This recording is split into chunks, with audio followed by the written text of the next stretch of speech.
All right, last passage in test 2, section 2. Number 34 says planned obsolescence, and then it says a practice at which products are designed to have a limited period of usefulness.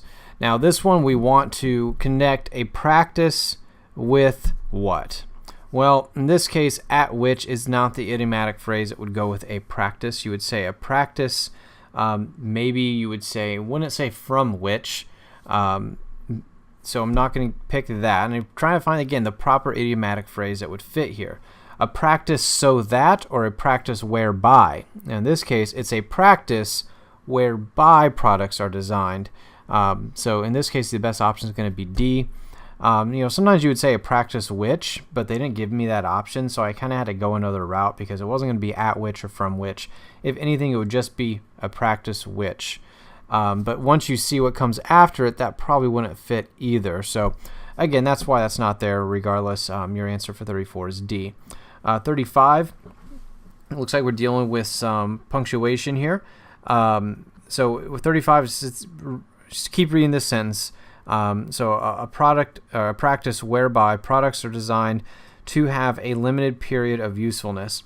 Now, this statement right here, when you look at 35, is going to be setting up a non-essential clause, which starts at a practice. So if you kind of cut all this stuff out, you want to see if that's non-essential because we have a comma and a comma, which in this case, it is non-essential. We say planned obsolescence has been a cornerstone of manufacturing strategy for the past 80 years. Because of that, the punctuation is correct.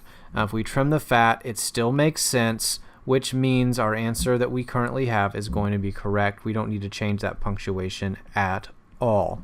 Again, that's just going to be anytime you have a non-essential clause, you have to combine them with either two commas or two dashes. So in this case, it has to be comma, comma, not comma, dash. So A is your answer for 35.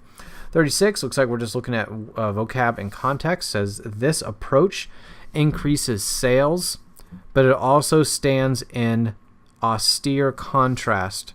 Now, when I look at this, I'm trying to think of like a completely different. This approach increases sales, but it also stands in a complete contrast to at times when goods were produced to be durable. So I'm thinking something completely different. So sometimes you need to know what these words mean. That would obviously help. For example, austere, that means it's something, it's severe, but it's more like a severe attitude or maybe an appearance or something like that, which doesn't fit this one. I'm just saying it's completely different. So it's like a complete 180. Egregious is kind of over the top. Again, not really just a complete 180. It's not over the top. Unmitigated is not mitigated. That's not matching either. Stark, in this case, the way it's used, it stands in a stark contrast. Those words typically go together anyway, and stark just kind of means it's a complete 180 contrast. So 36, those words go together. So 36 is going to be D. Next with 37 says which choice provides information that best supports the claim made by the sentence. So we have to look at the claim the sentence is making. So we'll start there. It says it also reinforces the belief that it is easier to replace goods than to mend them, as repair shops are rare. And that's kind of what we're leading up to. So it says repair shops are rare and repair methods are often specialized. So if you're saying something is rare, then the methods are probably going to be specialized. So that one does seem to fit. So I would keep that. Whereas B says repair shops are rare and obsolete goods can become collectible items. There's really nothing talking about collectible items here, so I'm not going to pick that one. And then C says repair shops are rare and no one knows whether something will fall into disrepair again. Doesn't seem to match the claim either. And then repair shops are rare and new designs often have bugs. I don't know what new designs they weren't talking about new designs, so that doesn't match either. A kind of supports it. Again, it says rare, so obviously the methods would be specialized because they're rare. So there we go. 37 is going to be A. 38 says more like a fair than In this case, when I'm looking at then or than, I can already tell in this case it's not going to be A because it should be the word than. So it's going to get rid of A and D. And that's just before I even really looked into this question too much. So the only other difference we have is how we're using the word fair. Well, if you're looking at a fair, like something that you go to for fun, that would not be F-A-R-E, which is more like a toll that you pay. If you pay a fare on a toll road, that is money you're paying. So that is not the proper use of that word. So 38 is going to be B.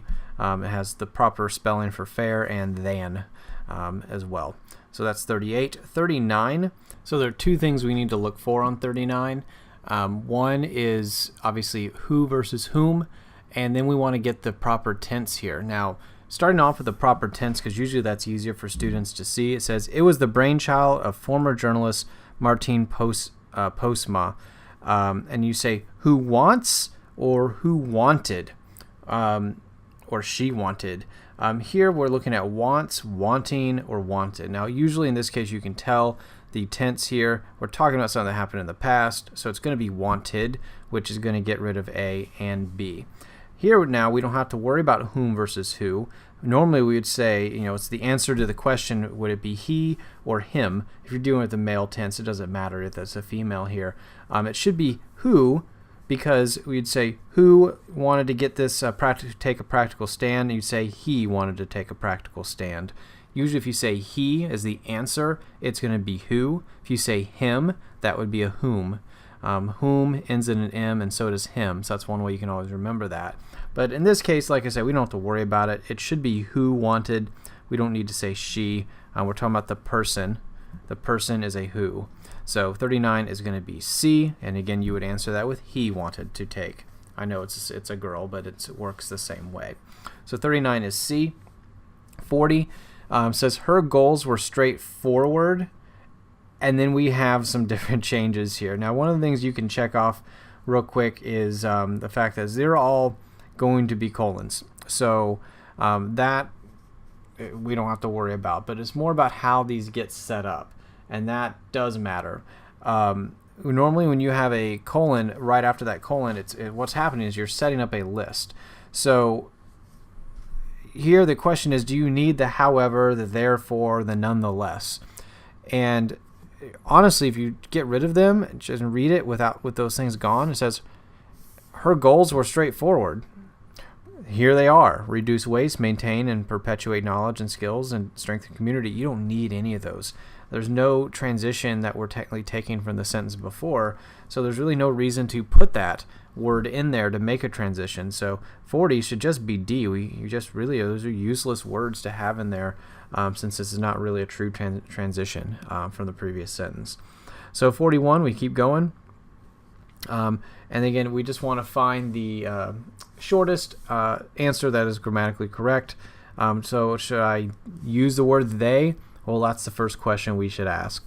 So while they await for service. Now, first off, the tense is off on that one anyway, so I'd get rid of it.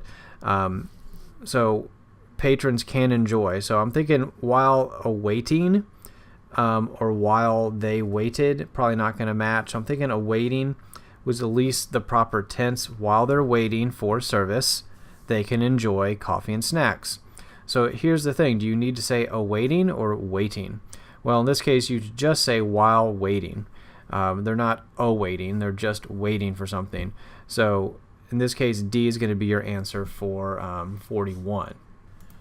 And again, just for some clarification here, when you say await or you're awaiting, usually it's in reference to like an actual object.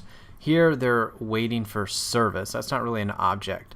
So anyway, regardless, like I say, 41, and hopefully you kind of know that just from your own experience. You wait. In this case, they're waiting for service. So 41 should be D, as I said. 42 says to make this paragraph most logical, sentence 5 should be placed. So we got to figure out where sentence 5 goes.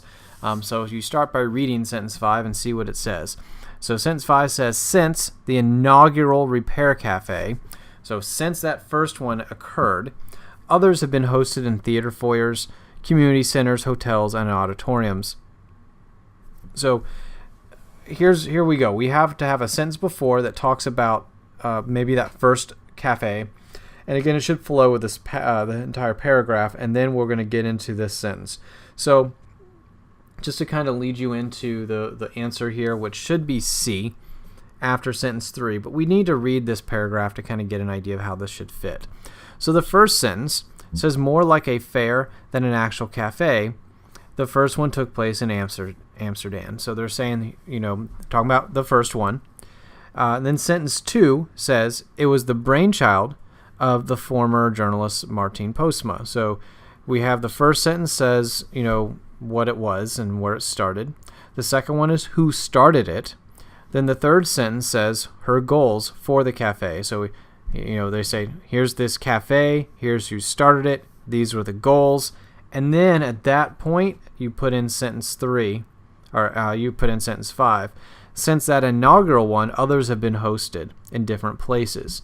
Now you get to sentence 4. Participants bring all manner of damaged articles. So again, you have this logical progression throughout the paragraph. They have this cafe that started this place. It was started by this person. Here are her goals. Since they started it, others have been hosted. And then at these places, and when they do them, participants bring all manners of damaged articles. So notice that whole paragraph kind of flows.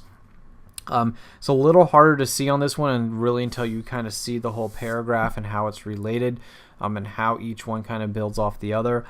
Probably makes this one a little bit trickier than most, but again, it should be C for number 42. You kind of have to see that whole paragraph and how all those sentences fit together. And then we have 43. At this point, the writer's considering adding the following sentence. So again, main idea question here. So we have to see what is the main idea of this paragraph. And then once we know that, then we can kind of see if this sentence would fit or not. So as you read this paragraph, it says, though only 3% of the Netherlands municipal waste ends up in landfills, repair cafes still raise awareness about what may otherwise be mindless acts of waste by providing a venue for people to share and learn valuable skills that are in danger of being lost. So again, they're just saying what the repair cafes do. They help people learn valuable skills about repairing things. It is easy to classify old but fixable items as junk in an era that places great emphasis on the next big thing. So an era. In helping people consider how the goods they use on a daily basis work and are made, repair cafes restore a sense of relationship. So there's really talking about what's so good about these repair cafes and all the good benefits of having them and things like that. So the sentence we're going to add right here, potentially, says, as the number of corporate and service-based jobs has increased, the need for people who work with their hands has diminished. So here they're talking about jobs, the service-based jobs, and the need for people in those jobs. So that's really, they're not talking about jobs here. They're talking about the repair cafes and the benefits of it. So 43 doesn't seem to match that. Match the main idea, I should say, the sentence we're adding. So A and B are not going to match. It's not going to be included. Now we want to say why. Okay, so C says no because it blurs the paragraph's focus. Usually these answers are good because that's really what they're testing, main idea. And it doesn't match the main idea, it's a no. So that one is good. By introducing a topic that is not further explained, it doesn't really explain it any further, so that's good. And D says no because it contradicts the claims made in the rest of the paragraph. They didn't talk about jobs the rest of the paragraph, so C is going to be your answer for 43. Finally, 44 says, looks like some transitional phrases, so let's kind of read up to that point. So though the concept remained a local trend at first, international repair cafes, all affiliated with the Dutch Repair Cafe via its website, have since arisen in France, Germany, South America, the United States, and other countries. Here, they're just listing, I can see this is a little redundant because they've just stated a bunch, and you're just saying, here's a bunch of countries on top of that. That's going to be a redundant phrase, so we don't want to have that. And I notice here, I see the phrase delete. That probably is going to be what we need because A is redundant, B says in addition, redundant. Likewise, redundant. We just had a list of a bunch of countries. That's good enough for me. I don't need to say, hey, by the way, I just listed a bunch of things. We can read. We can tell. So we're just going to go ahead and delete that because we don't need it. It's just redundant. So that's 44. And yeah, that's test 2, section 2.